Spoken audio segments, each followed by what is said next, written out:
here's what's so weird about this. It's actually, they weren't announcing a financing. They're already essentially pre-approved. They actually announced an investment. So if you look, there's actually two shareholders, I think it was two shareholders that came in and bought all that stock. What's crazy though, is they bought it at $14, which was the market price. Then the market price tanked way below that. So why? So these two guys, they're pissed because they just came in and invested $30 million. And within 30 seconds of the announcement, they've lost like 30%.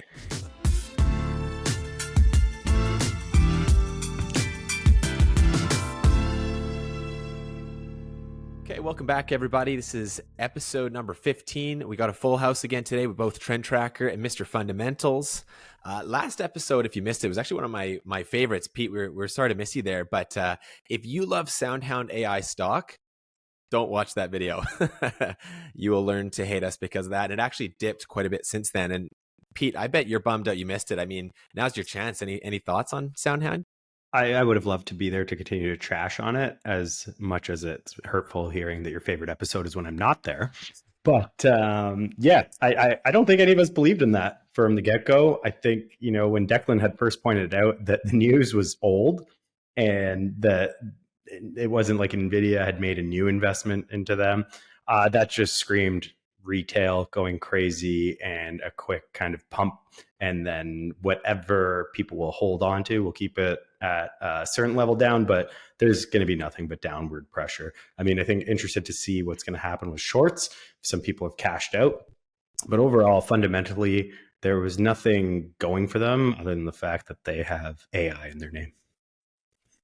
Fair enough. And Pete, don't be offended. It wasn't my favorite episode because you weren't there. But actually, in digging into it, why was it my favorite episode? I think I've enjoyed coming back to SoundHound because it's fun to see a thesis start to play out and to be able to revisit a company and see like if we were on the right track. And so far, it seems like we were. Stock dipped a little bit, though. Nothing to brag about. I mean, Mr. Fundamentals, he'll tear this thing apart and drag it all the way down. But we're waiting for that short report, not due till later this month. If you're watching last episode and expecting me to update on that, I was wrong about the day that it comes out. We're actually still a few days out. So early next week, we'll get it. And then we're going to see if that latest rally was the short squeeze that we expect it was. So stay tuned. Okay. Well, today is, just as exciting as ever. We've got some really cool topics that we're going to dig into. Oh, one other thing I should mention, Reddit IPO. That was today. That actually just happened and market closed, but that was today. Yeah. Do you guys take a look? Oh yeah, definitely. Pete, I think. Let's hear it. What are you thinking? It did better than I expected. I think when we covered it the first time, I was big on the data. I was pretty bullish on it overall. My initial prediction would have been a dip on IPO day and then, wait for that to kind of buy in because I believed in some of the long-term viability of Reddit and their data. Then it got announced that, there was a fairly decent sized purchase for their data and integrating into that.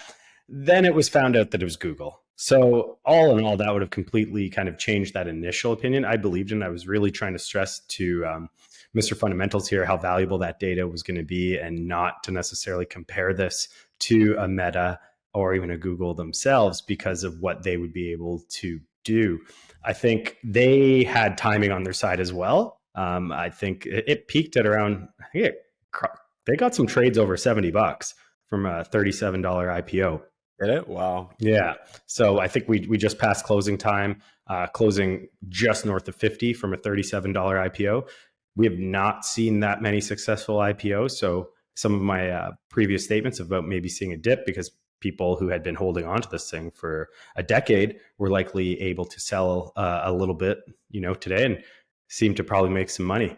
So I bet you Y Combinator did pretty good on their initial 100K investment. I think they, no kidding. Closed that about an $8 billion valuation today. So I think I think overall, whether you like Reddit or not, this is just a good sign for the markets and IPOs. IPOs are incredibly important for the health of the economy and a lot of other things. So yeah, exactly. That's what I was going to say. This is people were looking originally to Klaviyo and ARM as being two IPOs to watch. ARM's done great, Klaviyo not as much. So people were keeping a very close eye on this to judge the health of the market. And I think a $60 million high margin AI deal with Google immediately before the IPO is the rocket fuel that you exactly need. And it seems to have worked. Yeah, it is. Like when I look at it, it's definitely surprising how the market reacted initially. Like Pete said, I think there was a lot of general sentiment and skepticism about how it would perform immediately. And the long course of this business now is set out for everyone to openly observe and scrutinize. And so now it is time to deliver. Reddit is on the global stage. They can no longer hide behind the private scene. And I'm excited to really like learn more about this business, see how valuable that data is and what they can do to leverage it. They're certainly in a great position with the AI market right now and what they have to offer within it. So ultimately, it's a good business. It has a well-established brand. It's backed by good investors prior to going public. And now we have the opportunity to really assess that and determine if it is a good investment or not. So I'm excited. It's obviously a big day and one of the most successful IPOs we've had in a while. Yeah, Absolutely. huge news. And we're getting now a public market valuation on data here. Like we're going to see some benchmarks that's going to be able to price a few companies. Maybe they're coming up to their IPO. Existing companies that might be undervalued will start being benchmarked against this. I think we know overall AI is in an interesting state. So could I say this is going to be the price forever? No, but under today's circumstances, over the next 12 months, all things staying the same, it should still continue to climb. Mm-hmm. It's at a pretty juicy valuation now. We're trading 10 times previously reported sales. Had there been no AI announcement, I'm sure they wouldn't have hit that threshold, but it's cool. I mean, the way we've talked about data and AI in general and which businesses are going to win long run, we say the data businesses, and there are few data sets as interesting and human sounding as Reddit, and it's just growing all the time. So it's interesting, but it's certainly not cheap. Not by any stretch. Okay, hey, let's jump into it today because those aren't even our topics. We're kicking it off with a Canadian fintech company, Nuvei. Nuvei. I don't know if I'm saying that right or not. Then we're talking about satellite data provider Spire. Finally, finishing off with Topgolf. I think Pete's going to kill me or have a heart attack because I put it at the end of the agenda, and I know he's dying to talk golf. So, without further ado, let's just jump into Nuvei. Guys, am I saying that right? Nuvei. Is this? It's French, isn't it? Nuvei. Add that extra little sauce at the end. You're right on. Okay. Yeah, we'll go with Nuvei. Nuvei. Je ne sais quoi. So there's been recent speculation that Nuvei is going to consider taking the company private. So while the company they haven't confirmed any agreements, it has actually formed a special committee to evaluate expressions of interest that they receive. So a few key points about the deal. This special committee consists of independent directors. They're going to explore strategic alternatives that include continued significant ownership by key stakeholders in the company, such as the founder and CEO, Phil Fayer. Second note, Nuvei cautions that no agreements have been finalized. Like, let's make that super clear. This is speculation. And the special committee is still evaluating proposals. So stay tuned if they go forward with any transaction whatsoever. Declan, let's come to you. What potential benefits and I guess risks might Nuvei Corporation consider when looking at a going private transaction like this? Yeah, so I'm of the general belief that most early stage businesses should actually stay private before ever going public. I know this is kind of confusing from a retail investor standpoint, especially because I'm not an accredited investor, and this is greatly my best opportunity to benefit from capital markets. But from a business owner standpoint, I think there's a few major benefits that really overwhelm, say, or outpace what the cons of doing such a thing would be. And that is, first and foremost, you're going to have a much larger ownership stake in the business. That gives you more control, and ultimately you'll retain more of those profits. But it's really important from that standpoint that if you believe in your company and you think that you're going to be able to bring a valuable product to market, that you're in a position where you are all in on this business. On top of that, you also get to select the type of shareholders you want. So, for example, you're avoiding people that are potentially day traders, short sellers, people who may have a shorter term mindset than those that could really help push the business forward, say like successful entrepreneurs. On top of that, you also avoid some of the day-to-day swings that occur in the market when you're publicly traded. And this is obviously not a major thing, because if you value the fundamentals of your business, you believe in that long-term aspect, it shouldn't really sway your behavior. But it can be tough when there's millions of eyes that are constantly scrutinizing your company and calling you out for, say, maybe acting in a way or prioritizing a strategy that doesn't necessarily align with their interests. But then the question is, what are their interests? There's a lot of short-term investors, and how do you know really what is the best decision when you're listening to them rather than going with what your gut?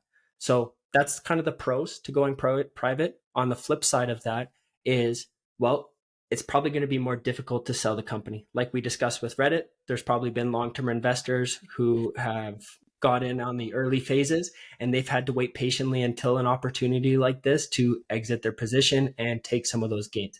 On top of it, it can be a little difficult to gain capital if you're in that position. Sure, there's a lot of venture capital funds out there and potentially investors willing to make investments, but by being public, you open yourself up to more capital in general. And that's obviously a major advantage, especially for a business who may not make money. Moreover, private companies usually have a smaller valuation. So they on average trade for about 7 times the price to earnings, where public companies are closer to 15. And so ultimately your business may be valued less. And say, if you're really trying to make it to the billionaire club, maybe that public market access is what is going to get you there versus being behind the scenes and being quiet. And then the last thing from that standpoint of benefits is being public also gives you some additional exposure. Though I really do believe that a good brand should not depend on this kind of publicity, because ultimately the product and the value that they create should speak for themselves.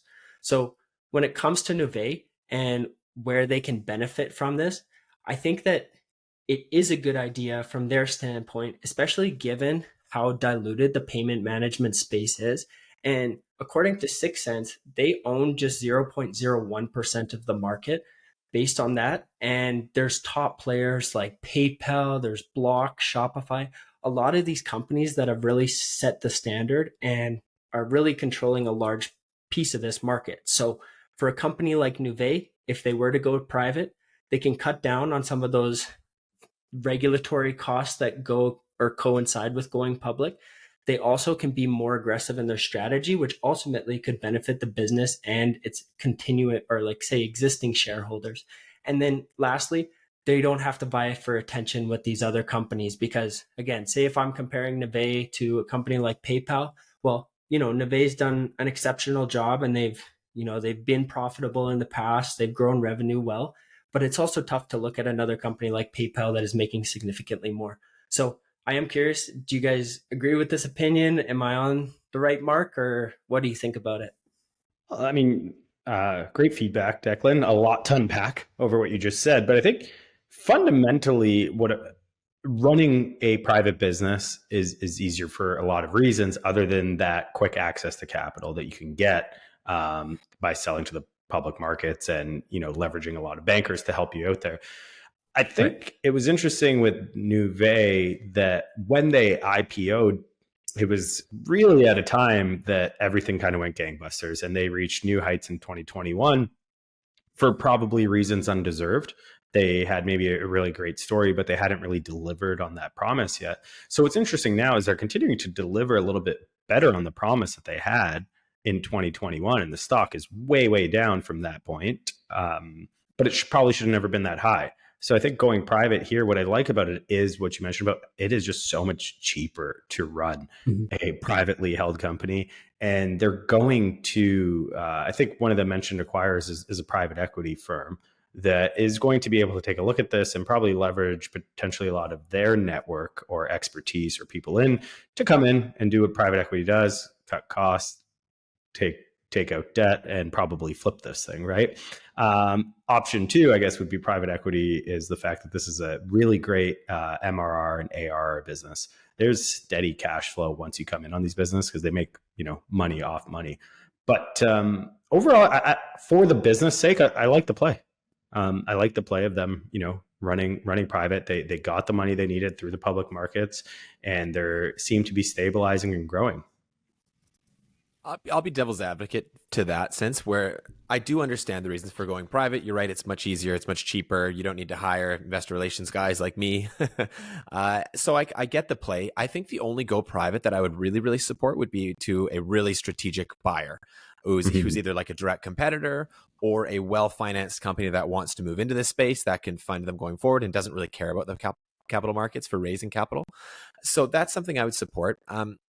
I see why they want to take it private, but if I had to guess as to a lot of the reasoning, they're probably just exhausted from being beaten up nonstop for years, because I have no shortage of executives that I talk to that are just learned to hate the capital markets because it was so good for so long, and it just hasn't been that way for years. And I think a lot of these executives they're leading a public company.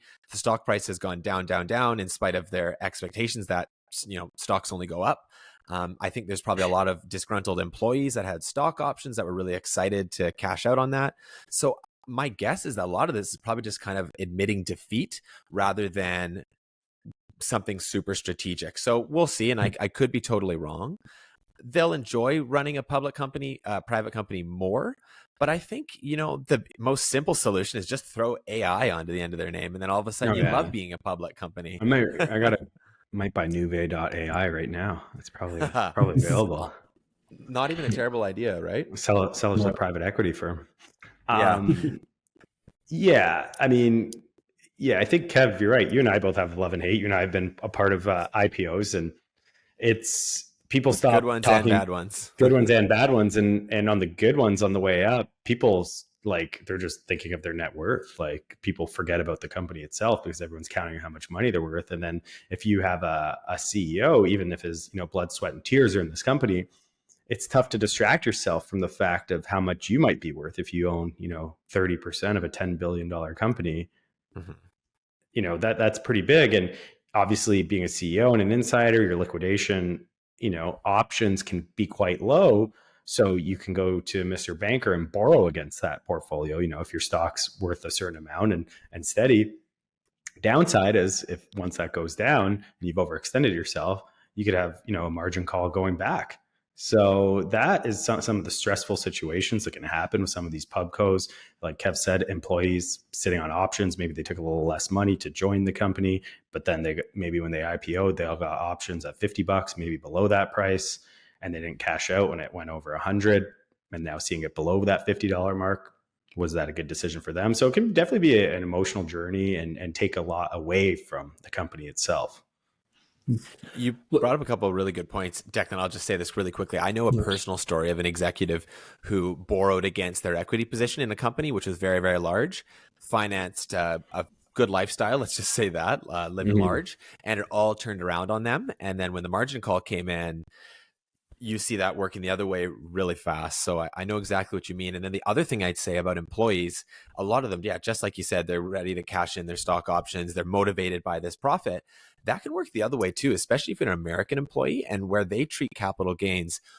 They have the long-term bracket, so that if you hold on to a stock or something for a long time, you get a lower tax rate. So what I wouldn't say a lot of employees in the States do, but what sometimes becomes an option is you're allowed to exercise your options early while the company is still private. That way you start the ticker on that long-term capital gains exemption. So, but what that can screw you is then you actually have to pay tax immediately. So you get that tax burden, but you don't necessarily get the gain that you were expecting if the share price is way down, et cetera, et cetera. So I bet you there's a lot of employees that are more than just a little bummed. They're probably in potentially financially awful positions because of it. Yeah. I mean, I don't want to go on this forever, but if anyone's interested, Kev and I could do a whole podcast of the emotional part and what happens to people with some of these IPOs and how you feel. And we've kind of seen behind the scenes. But to further that point, there's hedge funds that will actually even buy employees options along the way. No way. And wait for that liquidity as well. Like, they'll sit on them. There's funds that you can get exposure to as well when employees want it out early, and they might not. I mean, for anyone who's listening, the option, you do have to write a check most of the time. It's not necessarily a cashless exercise. You don't get to choose what your options are valued at. That's for the good old accountants and IRS and CRA if you're in Canada. So there does have to be a capital gain on that, and it's treated differently depending on state and all of that fun stuff. So you might not have, even if it's still private, you might not even have the means to actually exercise your options. So there's other ways for that to come in, and there are even funds dedicated to that. That's really interesting. I've heard of companies giving loans to employees to give them capital to exercise their options, but then that works as a can be extremely bad if it doesn't go well for you, because then you don't get the equity value and you've got this debt that you still owe. So I've seen it gone wrong that way as well. A really good visual of this is that new WeWork show on Apple TV. So when good. He walks in with $80K in his bank account and asks for a $50 million loan and gets 100. It's worth watching just for that. Yeah, it's so good. Yeah. I just wanted to return to a point that you guys both made about, I think, setting expectations when entering the public markets, whether you were, say, an employee while the company was private, or even the CEO, and you're being pitched on the idea of entering the public markets. Again, you're being argued that, okay, well, there's greater access to liquidity, and also there's a potential that your company and business can be valued at a significantly higher price than it is today. And where that runs into problems is when you set these high expectations, and again, going back to fundamentals, they don't support that valuation, then you can be swamped immediately and quite discouraged overall. And so I really care about wanting that business, whatever it is. And say if even somebody was pitching something to me, well, you got to prove it. You got to be able to set some kind of example and demonstrate that you are able to make it happen. And so I actually want to look back at a company, say like Nike. And if you've read Shoe Dog, Phil Knight essentially outlines throughout how much pushback he kind of put on going public for so long. I can't remember exactly when the company went or started operations, sometime in the early 90s or 80s, I believe.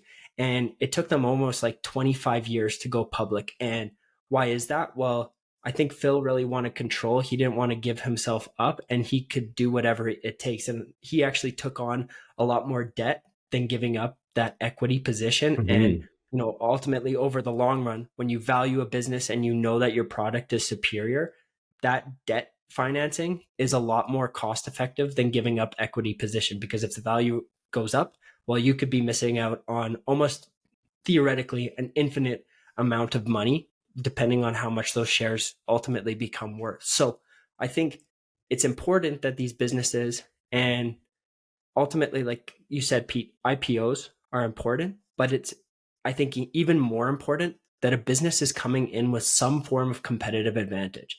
Because if you're just trying to ride on the potential of valuation, then you should expect your performance over the long run to be poor.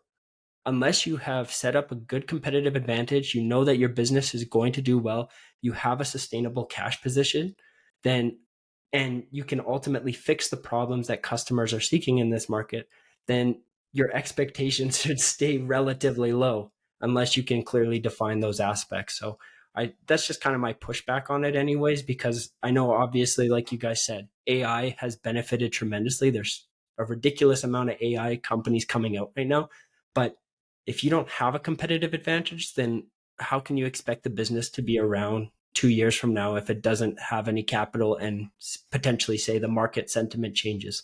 And, we really haven't even dug too much into the financials on this one. So maybe let's say a few things. Revenue over the year is up quite a bit, 46%, up to 321 million.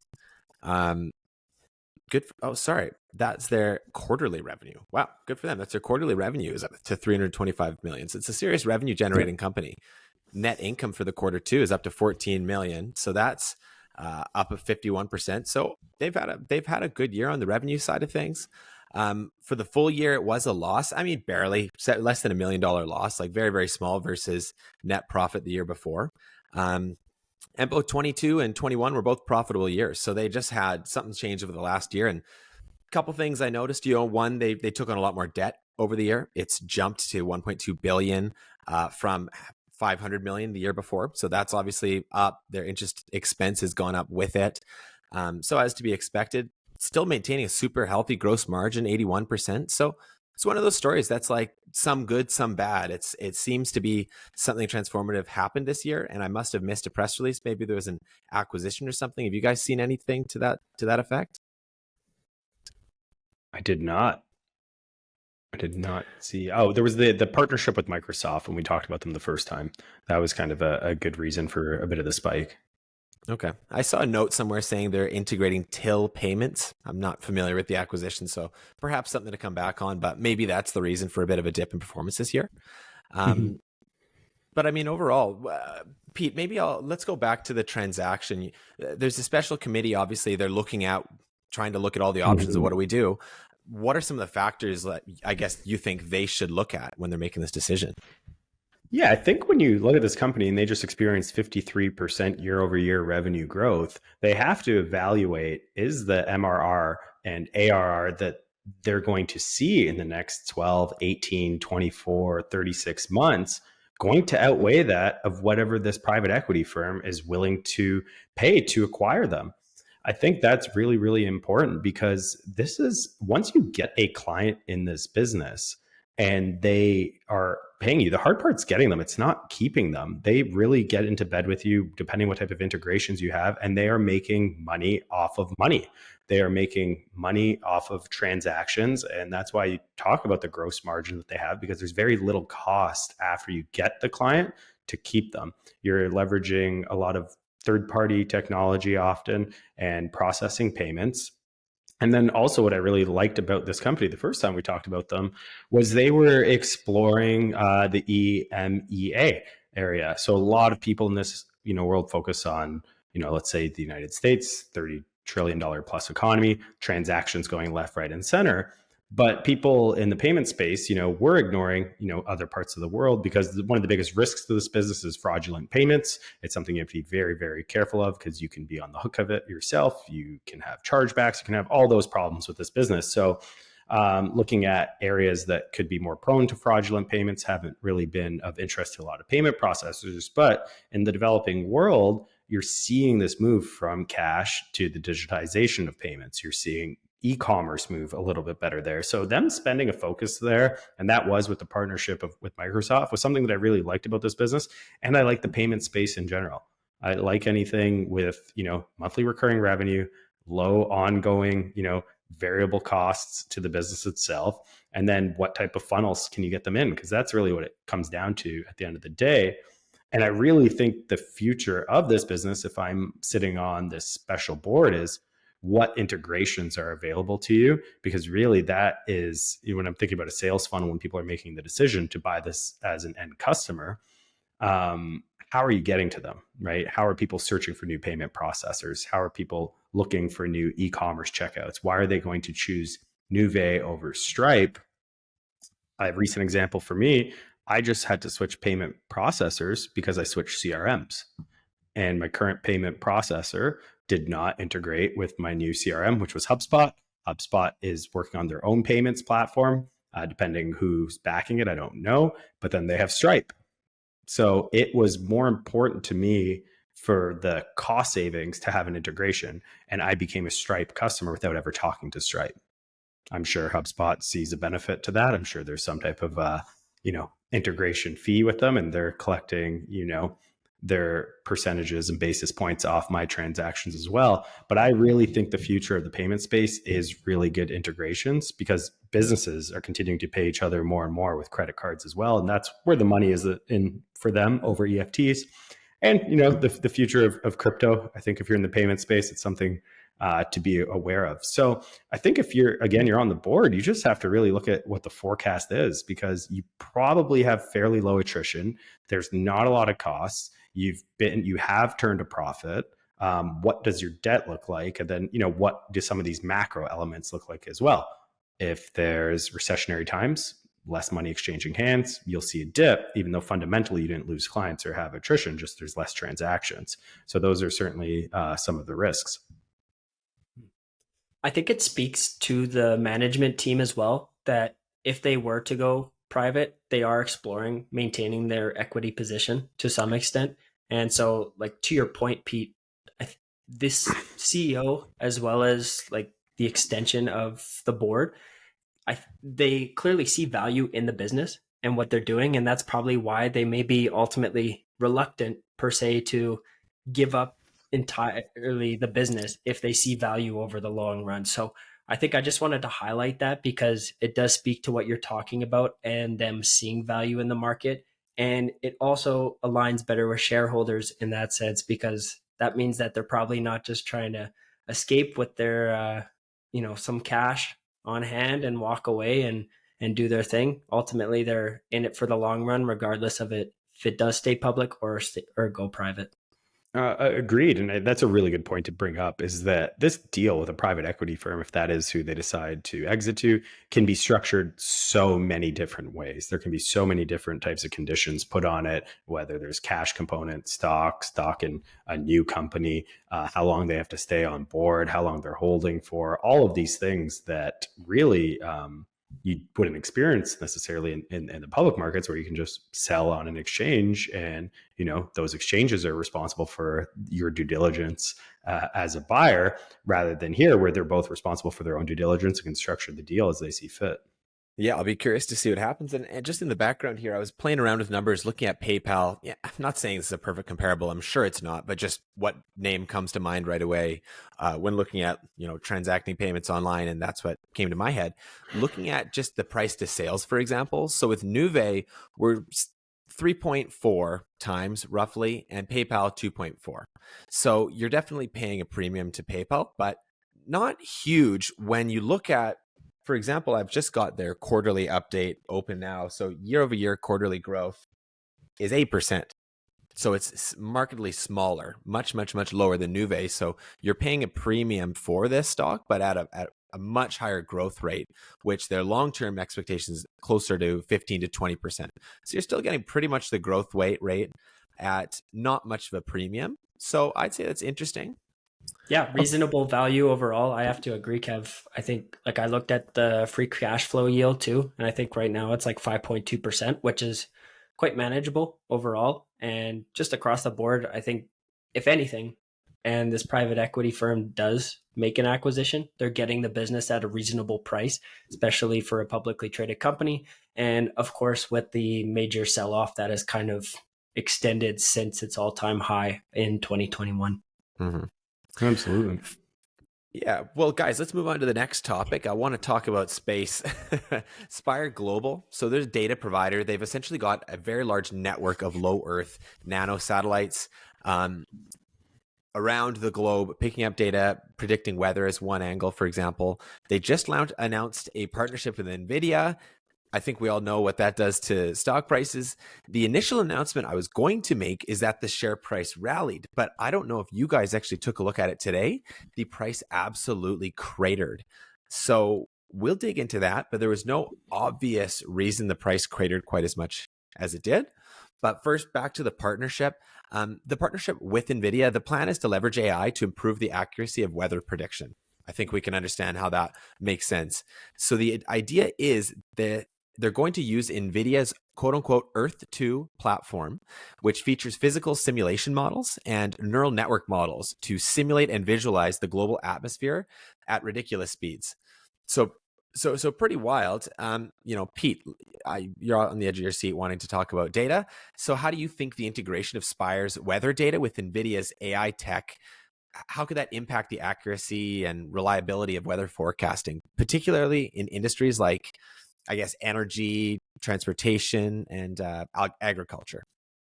No, I'm not going to answer that question, Kev. What I'm going to do is come back on you because you didn't see the news. So I'm going Vince McMahon on you, which you did to me, and I got to come down from the top ropes. They announced a direct offering. So that's why the stock kind of came back down. So they just went out for a $30 million offering, priced around $14 a share. So I think that's of note, that when you see these direct offerings, you always kind of see the stock want to go back to that, because that's really the new price and new valuation, because that's what people are willing to pay for it. So you're certainly going to see that, which I found interesting, the timing of the NVIDIA news right before kind of a financing. Surprise, Surprise. But overall, yeah, did we think that was really good for the stock and should have went a lot up? And the likes of SoundHound, yeah, had they not just decided to dilute the company by a fairly significant amount. So investors probably aren't going to love that. Investors that just bought, earlier in the week, when this deal was basically done, and ready to be announced, there's kind of a newer valuation of what the company should be based on kind of this direct offering. However, well, now, yes, go ahead. Go I for just it. say it gets even more interesting. So I Continue. completely agree with you. And where you see these financings happen on market, I'd say generally seems to be about a 15-20% discount to market, seems to be what I've noticed, at least in the juniors. Maybe when you're a more senior company, it's like a 10% discount, and may or may not be warrants in that situation. But these two guys, they're pissed because they just came in and invested $30 million, and within 30 seconds of the announcement, they've lost like 30%. I think, yeah, it's interesting. I definitely want to come back to your question, but direct offerings, private placements, a lot of these things can have different effects on market sentiment. Well, you might have needed the money to do something big, or you might need the money because you're in trouble. Really. So it's really like what they kind of, I feel, look at it in two different lenses in that sense. The market kind of tells you how they feel if it tanks below that price. They didn't like it. So, but back to what these guys do, and answer your question in terms of weather and data, which obviously I love talking about. So I do think it's pretty cool what they're doing with NVIDIA and integrating with their API, which should get them more accurate weather predictions. Why I like this: who are their customers? 50% of their client base is governments. So, and their governments actually can have to report on who they're doing deals with. So you have a pretty good insight into that pipeline and why they're using it, whether it's climate change or for whatever reasons governments want to get more accurate weather data forecasting. And the other half is commercial. And you really have to figure a lot of this is in the logistics business. Those people are really heavily impacted by weather. And when you're thinking of shipping and the ability to have better accurate weather predictions, you could really see what that might be worth to you. If you're picking shipping lanes going across the Atlantic in late August from Africa, or it's an oil shipment coming from the Gulf, and you're picking the wrong lane, that could be catastrophic for you, right? Whether if you're turning around, you're having loss of cargo, you're having a lot of those things. So any type of integration with an API that is going to get you more accurate data. And I'm not claiming to be a weatherman, but I don't think their track record's all that good. So I think it'd be interesting to see how well this now does in terms of forecasting. And they've also really said that they're starting to see a stronger pipeline with the airlines themselves, because weather, as you know, is a really detrimental fact on the routes that the pilots can fly, whether they're being grounded, how to anticipate delays a little bit better. At the same time, I'm waiting for Declan to talk about this. Is machine learning that impactful on weather patterns, or are we looking at more of a butterfly effect that, can actually really change things even based off of past experiences? So Declan, I don't know, do you have something to say about this, whether their data and their model is actually all that predictive? Well, I'll talk more about its competitive advantages later. But when I do look at this business, I think there's tremendous value in what they are creating. And, these satellite companies are at a point where they're taking images of the Earth every second of every day, collecting information all of the time. And they can go beyond that and look at things that may not be visible to the human eye. So they can look at, say, the depth of oil wells. They can look at the movement of land and oceans. And then ultimately, on top of that, they are trying to generate simulations that can better anticipate and predict how these climate events, and especially the extreme ones, behave, so that ultimately these products can these companies that are affected by it, and as well as the states and countries that are affected by it, can mitigate these problems as they manifest and as they become more commonplace and the weather becomes more unpredictable. It's good to have that foundation. So I think there's tremendous value in this. And this is another example of a company that is proving where value can be had with machine learning. It's just a matter of what you're ultimately creating. And again, as I will probably, or we will talk about more later, is Spire doing something unique to other satellite imaging companies or not? That's where the big question lies. And, we'll see if they can kind of prove to be the top tier candidate. Well, the reason I first heard about Spire was when I was actually looking to put together an AI deal around mitigating wildfires, like being able to detect them. So Spire is in that arena. And one of the limitations of using satellites is that, well, for one, there's more different types of satellites than you would probably realize. That's one. And they aren't interoperable necessarily. And can be a big latency in between when you get signals. So for example, a satellite might be overhead Vancouver, BC, Canada right now, and it might not come back around for another daytime. So when you're looking at something like weather, like disaster, like a tornado or a wildfire, that difference in time can be the difference of life and death, where by the time the satellite repositions and comes back around, the natural event may have actually already gotten out of hand and it might be too late to contain it.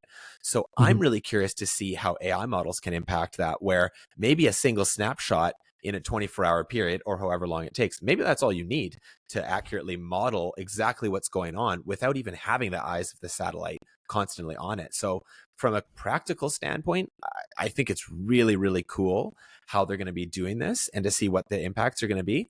Just wildfire management or natural disaster mitigation, that's just one that popped to my head right away that really fascinated me. Declan, you were mentioning that you wanted to talk a little bit more about competitive advantage. I'm always curious to hear what you have to say about that. So what do you think, what's this partnership look like for Spire? How does NVIDIA lead to some kind of competitive advantage? What do you think that's going to do to revenue or the overall prospect of the business going forward? So the big winner in this deal, I believe, is actually NVIDIA and not so much Spire. And we kind of discussed it, but the big thing here is that there are multiple players in this space that have, and I was listening to a podcast yesterday and I can't remember the company's name, but they've been doing this since like 1998. So of course the technology has improved and they continue to enhance the data that they have as well as the analytics behind it. But when I look at a company like Spire, they are essentially doing the same thing as these other businesses, and then now touting that they've been integrated with NVIDIA's API. And if you look into Earth 2, the model itself that NVIDIA has created, it outlines that it generates higher resolution photos at 12.5 times the quality. It's also 1,000 times faster and 3,000 times more energy efficient. Now, that's fantastic. Whatever customer of Spire is getting this integration and being able to use this enhanced data is going to benefit tremendously. But once again, this is not proprietary to Spire itself. Any of these satellite imaging companies are in a position where, and they probably will, integrate Earth 2 into their system now that it's demonstrated that it's such a competitive advantage overall. The other thing when it comes to satellite companies is historically, this costed a lot. So if you had satellites up in the air, you were somewhat protected from competition because you had that leeway and you were already collecting data while other companies had to catch up. But the thing is, the economics behind launching a satellite into space is dropping quite drastically. And people, just including Spire itself, are producing these nano satellites that you can upload and launch up into space like 10,000 at a time. And it's only going to exponentially increase. So the problem that comes with a company like Spire here is they're on a clock or a race to acquire the most data. And yes, data is extremely valuable, but when it's nearly infinite, it ultimately becomes a matter of, or a war of attrition, where the company that can collect the most data and maintain its cash position and offer that data and analytics at a lower cost is going to be the one to survive. And so I just don't see a real competitive advantage with a company like this. And it's probably why its losses are what they are today. But this is a common thread across all satellite companies right now, because they are kind of competing for a commoditized product. It's unique data. It's amazing. It's going to benefit those customers that, like governments and logistics companies, that need to optimize. But you could probably, as one of those customers, pick and choose between any of them and get relatively the same results without having to pay a premium. Declan's shedding a lot of light on what the future of this might look like in terms of data and how you are monetizing it. Like we said, I just don't think we necessarily know what the future value of it is, because it really depends on results. When we're talking about machine learning, we're talking about it learning off data and doing something way better than we did it before, and or becoming incredibly predictive. So in this case, let's say in weather, could this data make it more incredibly predictive? I think going back to your note, Kev, of maybe your personal experience and looking at this for a different deal, is that a huge flaw? The fact that maybe if it was only leveraging its satellite data, what could that be? But the fact is, the more sources it can pull in, the more APIs it can pull in.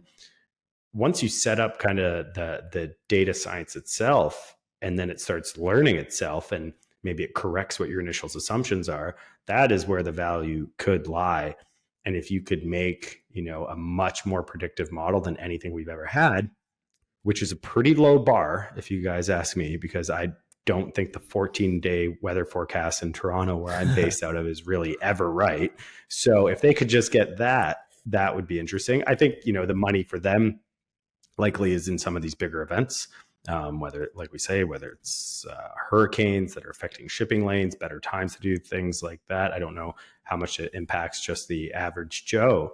I don't know, Declan, it could be worth a lot more, but it remains to be seen, right? We're in this really weird, wild west time of the valuation of data, because there needs to be an output that impacts all our lives, whether it's through your business or your daily routine, in a positive and meaningful way that eventually people are able to pay for and monetize.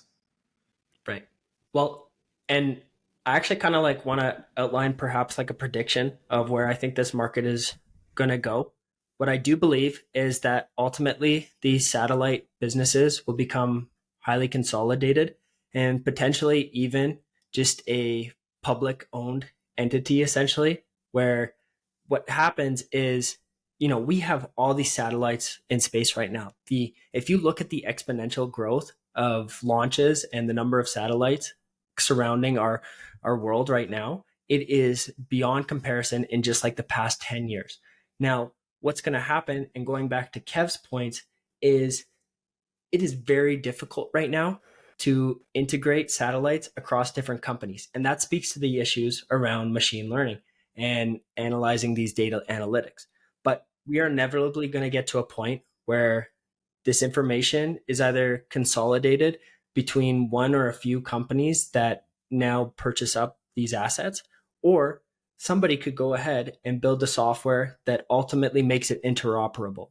And when we get to that point, we're just going to have this seamless integration across all businesses and be able to attract or track our world through a digital twin, inevitably in real time. It's just a matter of when and how long that takes. But that just goes back to the point where I think, because data is infinite, there are opportunities where data, say, is more proprietary.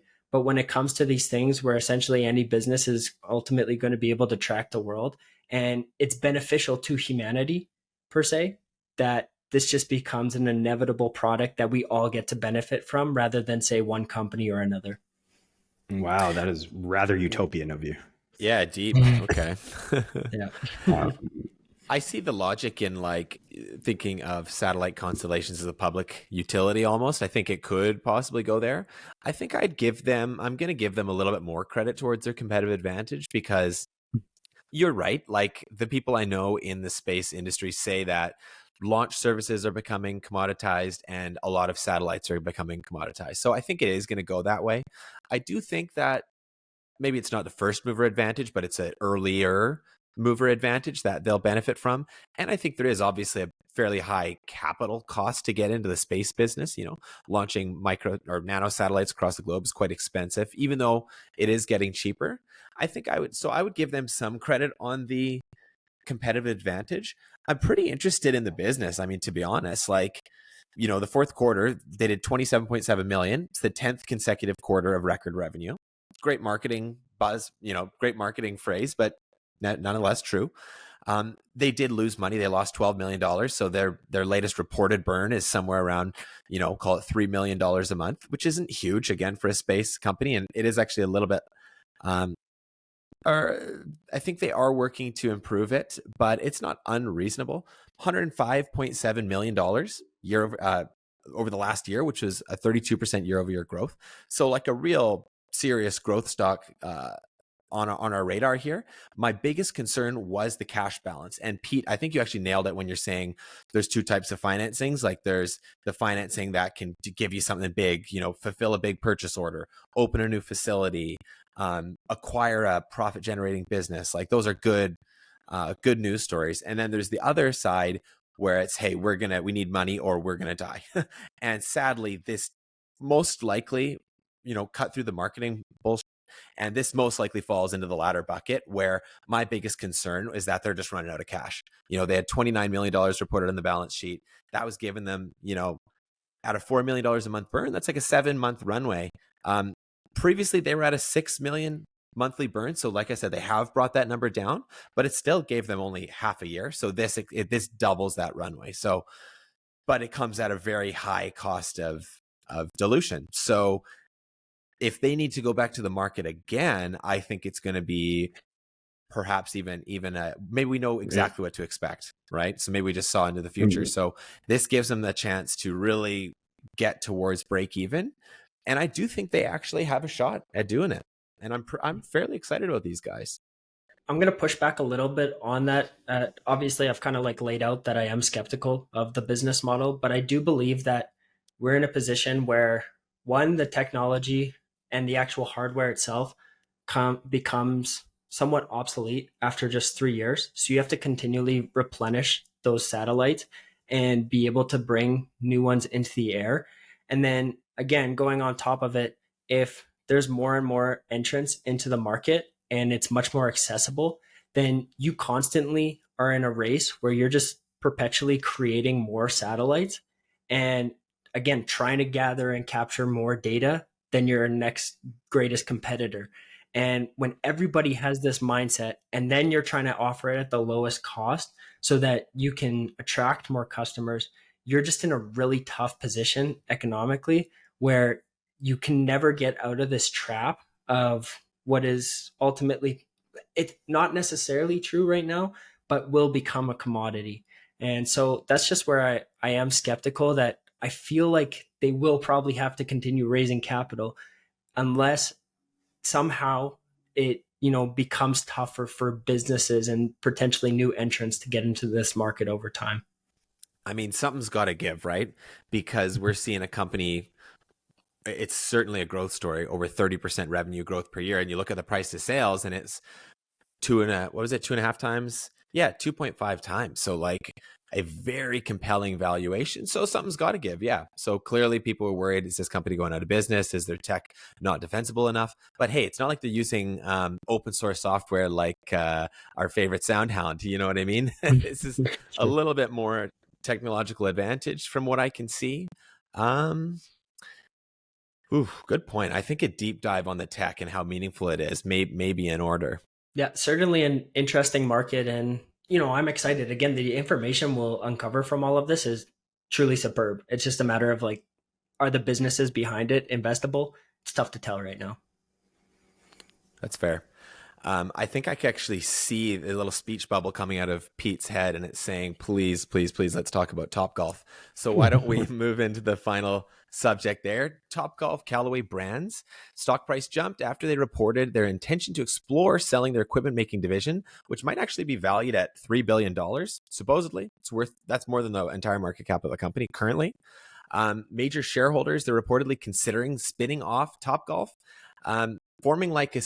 signaling a strategic shift for the company. Few key points around the announcement: stock jumped 12%, pretty much right after the report of the sale. Maybe you all guys are familiar. I know you're diehards, but the golf industry is actually struggling after a pandemic boom. Some of these major shareholders, they're looking at reducing the scope of the company, just really focusing on core areas of the business. Final point, it was actually only 3 years ago when Callaway initially acquired Topgolf brand. Not all analysts agree that this is necessarily the right move. Pete, I asked, we were talking before about what kind of questions you want me to dig into in this, and you basically said you want to talk about everything. So I'm just going to start asking you some questions, and then if you feel like, if you get inspired and just want to go for it, you just go for it. That sounds great. How about this for a first softball question? What factors could have prompted Topgolf, their major shareholders, to consider spinning off Topgolf and focusing just on Callaway? Let's start there. I think fundamentally spinning off Topgolf, either which way, was looking back to them and why they acquired it in the first place, that there weren't a lot of real reasons to integrate the two companies. There isn't, from an operations standpoint, a lot of similarities between an equipment manufacturer and then what is fundamentally, an activity, event, and food and beverage operator. It's not like you were just like, oh, I have this director of operations over here. He's all of a sudden going to know how to run $40 million of like chicken fingers and fries. I think it's like kind of challenging. And realistically, yeah, could it have been this way to get people to become a Callaway customer? Maybe, but Topgolf is unique that it does attract a lot of, diehard golfers, and they get to bring maybe their girlfriend, their wife, their friends who aren't into it as often. And they found a really unique way to create a really fun game that skill levels of all can really enjoy. However, it's not really, as a golfer, it's not really the type of driving range where you even want to bring your own clubs to. Like if you're an active golfer, it's like, you don't personally want to be like the try hard at Topgolf. I think there's other rangers at your own club that could do. It's really, they gamified it in a really fun way. If you've never been, it's a lot of fun. There's different games that you can have on a scoreboard that they've almost made it like bowling. How Bolero and this is in the same market cap is beyond me. But that's for a story for another day. I think one of the biggest challenges they have on the manufacturing is technology itself just kind of became too good. There's no real reason to go out and buy new clubs because they've now made really good clubs. And for all of you that don't know, there are rules and legal limits of how good the clubs can get. Around the Tiger Woods era, technology in golf started to explode.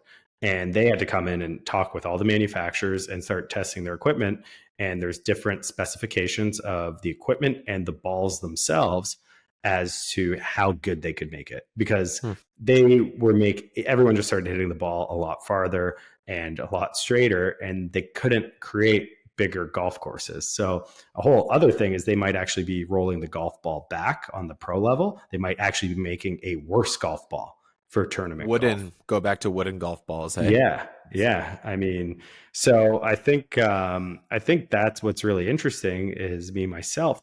You're literally buying the same driver every year. That's just marketed differently because it isn't allowed to get better. So whatever they're selling isn't, and I think the customer is probably figuring that out. And you probably see this in a lot of things, like cars last a lot longer than they used to. Right? Is there really a reason to upgrade your car that often? I mean, you could be, it's not like they can be an iPhone and slow down the driver. An iPhone purposely was slowing down battery so people would upgrade. You're really only getting a better camera every year. So you're kind of seeing these technological things that, why would I get a new one? So I think that's really the overall challenge. And then, yeah, like you mentioned, some of the swings in activity that in 2020, it was one of the few things everyone was allowed to go do. Why you would want to pick up golf later on in life is beyond me. It's already frustrating enough, and I've played it my whole life, but it was a reason to to go outside. So those are kind of my initial thoughts. I don't know what else you guys had on them. I can talk about this for a while, so I'll kind of send it back to you guys. Pete, was that a dig on Bolero or is that a dig on Topgolf that you threw in? It was a dig on Bolero, if I wasn't clear. Okay. That was a dig on Bolero. You think Bolero is overpriced? And Definitely. You're surprised that. Okay, all right. Yeah, definitely. We'll have to come back to that one. Yeah. Then. Deck, I could see you getting excited to jump in. I just wanted to clarify. So go ahead, man. Yeah, no, when I look at this spinoff, it is honestly, I call it a very savvy move by the management team. I think going back to your discussion on, well, golf has kind of slowed down in the most recent period. And, it overall, at least based on what Topgolf and Callaway outline, the industry is still growing, but it's a relatively small market. So they outlined that it grew 9% year over year. And since 2019, it's up 32% overall. The thing is, and as people are generally familiar with, is that golf itself is a slow paced game, but it's also relatively expensive compared to alternatives. And so this tends to attract typically older people that have more money. And generally these are males. And actually the company outlines the numbers itself that they derive. So these traditional golfers that prefer playing on a course, they make up about, or the average age is 46 years old. The percentage of females is just 28%. The percentage of non-white players is 22%. And the percentage of players with a household income over 100,000 is 42%. On the other hand, new markets such as Topgolf and being able, they call it off-course only players. This is actually changes to where the average age is just 31 years old. The percentage of females increases to 42%. The percentage of non-white players is up to 43%, whereas the percentage of players with a household income of about 100,000 is generally the same. But the big takeaway here is that something like Topgolf appears to a much younger audience overall, or at least makes it more inclusive from that standpoint. And also, like Pete said, you can probably bring those people, such as your girlfriend, who may not be as interested in the sport over, and they can engage in a fun, stimulating activity that is relatively fast paced compared to an 18 round of golf. And on top of that, it's also generally more affordable. This has certainly been, I love golf and I wish I could play it every week if I could, but the cost to play a game is, you're probably paying around $100 per round. On top of that, if you want to buy a full set, that can range anywhere from $1,000 to $5,000. So there is some exclusivity to the sport that does discourage a lot of people. And if you can't get them in by allowing them as great of accessibility as you can, it makes it tough. So I think the management here has seen this opportunity. Topgolf and the off-course market itself is growing at about 19% year over year. And I think they outlined that it grew 41% versus the 31% that traditional golf had shown. So they understand that this is a faster growing market. It's attracting more people. It's a much wider audience overall. And it also caters to kind of our general trend of society where we're much more short-term thinkers. I think golf, as you said, takes a lot of patience. And so if you can kind of find ways to enhance that stimulation, it'll draw people more and more. So I think they're doing the right thing overall by spinning this off, and who knows where it'll go. But there's a lot of top brands out there, and the convergence of the technology is kind of merging together. So this is a good way to continue to bring on new customers and probably a better business model overall. I'd agree. If you gave me a choice of what I want to own, if it was Topgolf or their equipment manufacturing division, I would take Topgolf all day. I think for everything you just mentioned, it's lower cost to entry. It's fun. It appeals to a much wider audience. The demographics of golf, I'm not going to try to hide any of this stuff. You said it is affluent. It is still although minority is growing, and there's the governing bodies themselves have an active strategic plan to grow the game in lower income areas, and whether getting people of color into the game is very important to the governing bodies of golf. That's the way the world's going. They want to grow the game as well. It is still seen as rather elitist. It's seen as expensive, which it is, and all those things you just mentioned. And in terms of the actual operations of the equipment manufacturing, it is very competitive. I don't see really a competitor out there to Topgolf, and it is well known, right? Like it's. I think it's a more recognizable brand to the average person than Callaway is. If you walk by and just pick a person on the street, if you said, "Do you know what Callaway is?" they would be like, probably don't know what you're talking about. Do you know what Topgolf is? Yeah, I when I was in Scottsdale a couple of weeks ago, we were looking on the app to go to Topgolf on a Friday night. The wait list was over 2 hours. Wow. So No yeah, kidding. just that on a Friday night. Wasn't hard to get on a golf course in Scottsdale. So that kind of gives you an idea of what you want to do. And then, like I said, kind of back to the customer lifetime value. If we look at what kind of happened to Callaway and the equipment manufacturing, they were really a big leader in the 80s and early 90s too. They were right there. It was something you did. But again, because the technology has been limited by the governing bodies of golf, and it would be illegal in golf to make that stuff better, what are the opportunities to increase customer lifetime value? And then what are the other things that have happened in technology to increase manufacturers' margins? Was direct to consumer was a really big thing, right? That doesn't work for golf. People want to try this stuff out. So there is like all these additional costs and partnerships to work with your retailers. And you have to actually give them a ton of free, what they call demos. So you have to give them your new stuff for free. People have to be able to try it. They take it out in the course with them, and then they come back. And then if you want to get into the club fitting game, that's something I think a lot of manufacturers have extended to their regular Joe golfer, even though I think most of them don't need it. That's a very expensive program for them to operate. You have to have reps, you have to have fittings, you have to do all these things, and you're not actually paying any more for the end product. And there's all these extra costs on there. And then I think where they have fallen light years behind is the ball market. Because I might have a driver that will last me 4, 5, 6 years, and it was maybe at the time a $500 purchase, maybe it's $700 now. You can rack up a lot of money in balls and walk into any of the major retailers in the world. You will see all the shelf space going to Titleist and TaylorMade and the suite of their golf balls. I'm not just talking about their premium ones. They will carry 6, 7, 8 versions of a Titleist or a TaylorMade golf ball, and there's just not enough shelf space for Callaway. So if you're thinking about a golfer might not buy a new club that year, but they might buy 6, 7, 8 dozen balls. They're investing $600 to $700 in golf balls that year. And Callaway, if you talk to most golfers, really isn't even in the conversation. And then to get in that conversation, you're sponsoring pros, which is incredibly expensive. Well, I'm curious. And I mean, Topgolf sounds like it's probably the more interesting business to me because it's more relevant for me personally. I'd be much more likely to go out, whack some balls at a driving range than I am to, fully suit up and get a membership. Thing is, I'm wondering though, how good of a business is this? Because third quarter, almost $1 billion, 897 million revenue, but it was only a 5.4% growth. Looking at, annual 4.3 billion revenue. So huge revenue, 7% growth. Not saying every stock needs to be screaming growth, but then you get to the net income, 95 million. Okay. I mean, net income, we already said profit is something to make you happy. But it's down 39% over a year.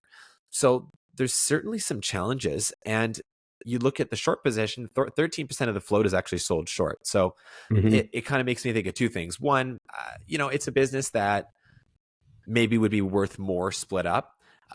Could there be a potential of a short squeeze on some kind of activity like that? I mean, that's certainly a possibility. I'm just curious, is this maybe just one of those businesses that you buy, hope that they, hone in, spin out some of the businesses, and then just this becomes like a dividend play that's slow and steady until, something comes along that replaces Topgolf maybe? Or do you see this as, is there more meat on the bone here than I'm giving it credit for? What do you guys think? Just feel they were the wrong operator. Like you said, the revenue's there. What did they fundamentally know about operating this? from being, a manufacturer, apparel company before. Mm-hmm. I think. So, yeah, sorry, just to chime in here, I think actually that management played this nearly perfectly. I think if I was any company owning a manufacturing brand in this market, my goal would to be to acquire Topgolf. And as an investor, I'm actually quite excited for this spinoff because first off, often when these spinoffs occur, the stock price will decline immediately as people either sell their shares or they just exit the position because they no longer find the product as attractive. But the thing is here that Topgolf itself is largely the dominant player in this market. They have the top brand. I know in Canada there's offerings like Launchpad as well, but I don't know how they size up to a company like Topgolf. So if that's revealed, it's going to make it a lot more clear which brand is superior. And I do believe it is Topgolf. Mm-hmm. On top of that, what you're getting is a faster growing market. So again, that market itself is growing about 18% year over year. The total addressable market is generally higher and you can get more recurring revenues because like you said, in the manufacturing, not everyone's going to buy a club every single year. And basically everybody's competing for the 10 clubs that you have on hand in your golf set. So you have a bunch of big name brands in the manufacturing space that are really tough. But on the other side, when it comes to Topgolf, they even outlined that they get about 300 to 400,000 unique visitors per new site that they open. So there's plenty of room to continue to expand both domestically and internationally. But this now becomes not only just a business that drives revenue from people coming in, obviously signing up for an hour or two to use the place. They get the food, but it's also a real estate business. So they position themselves from multiple vantages where with both this growth or benefiting from this growth, if they sell Callaway for $3 billion, that's going to be $3 billion of extra cash that they can redeploy into the business. Again, acquire prime real estate in these highly populated city centers and essentially be the only driving range that people will go to. Like, I don't imagine what it is like to be a small business owner owning a old school driving range today, but I would default to choosing Topgolf or Launchpad or any of these like more technologically savvy driving ranges than ever going to those products because it comes at about the same price. Sure, there's a little bit difference, but ultimately as an investor, like I'm ready to really dive into these numbers and potentially build a position when the spinoff happens based on how the market reacts and what price point you can get in at. Yeah, I think well said. And this is something as well that I don't know if every one of their new openings is set up the same way, whether there's a capital acquisition cost of the land, whether there's leases, whether, how much it costs to retrofit. They're not cheap build outs. If you ever go to these things, they're really impressive. And then, that might be something we need to do a deeper dive on for any premium newsletter subscribers, that we can actually do a deep dive on what the amortization schedules are like and what that might mean for future cash flow and tax write-offs. There could be unique scenarios state by state. So this might be something worth investigating a lot more on the Topgolf side of things. But I certainly agree there's a room for a lot more of these. I think they've been selective which cities they put them in, and it's completely different than that run-of-the-mill driving range that we might have grown up. I think the person that's going to actually practice, a lot of golf courses have driving ranges. You can go to them to go practice. You don't need to find that, random driving range down the street anymore. I'm actually excited. I've never been to Topgolf myself. I'm excited though. I'm actually going to LA in a couple weeks, and I've got 2 mid-cap public companies I'm going to check out. One, Six Flags, purely business. Absolutely not because I'm dying to ride the Riddler's revenge or anything like that. Purely business, but Six Flags is a publicly traded company in our range. Maybe I have to add Topgolf to that mix too. Do a couple 2 on the ground reports for Edge Insiders. So let's see. Got to check it out. Check out Bolero too while you're there. They got one. Oh yeah, they do too. They got one in Santa Monica. I think I drove by it. So let me know. I'll find okay. Lucky Strike too. See if they've got it down there. See what I can find. interview some of the employees. They'll have no idea what's going on. So what do you think about the long-term outlook of Bolero from a corporate point of view? Can I just change your shoes, man? Just give me your shoes. You noticed the slowdown in business here by chance? What's going on? Food cost up? Okay. Yeah, exactly. Yeah. Okay, guys. Well, we got a lot of homework to do. We covered a long ground. This is actually our longest podcast ever to date. So let's wrap it up there. Get on with our days. This is episode number 15 from Small Cap Kev, Trend Tracker, and Mr. Fundamentals. This is Beyond the Edge. See you guys next time.